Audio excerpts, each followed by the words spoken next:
আজ আমার ছেলের জীবনের প্রথম এক্সাম শেষ হলো। একটু টেনশন, একটু উত্তেজনা, সব মিলিয়ে একটা নতুন অনুভূতি। আর এক্সাম শেষে তার এই আইসক্রিম খাওয়ার হাসিটাই যেন সব চিন্তা দূর করে দিল।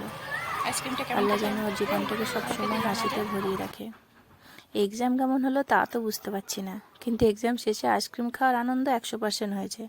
এই হচ্ছে ছোটদের লাইফ, তাই না? টেনশন কম, খুশি বেশি। মা হওয়ার সবচেয়ে সুন্দর মুহূর্তগুলোর একটা দিন হলো আজ, আমার তো তাই মনে হচ্ছে। আমার ছোট্ট বাচ্চাটা আজ প্রথম এক্সাম দিল। সময় কত তাড়াতাড়ি চলে যায়।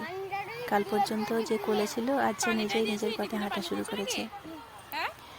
এক্সাম শুধু নম্বরের জন্য না, এটা আত্মবিশ্বাসেরও একটা প্রথম ধাপ। বাড়িতে বসে তো সেটা বোঝা যায় না।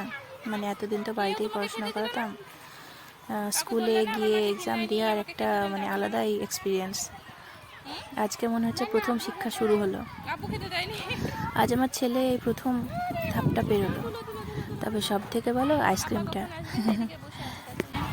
পাপাকে দেখা করে আমরা বাড়ি চলে যাবো। হ্যাঁ,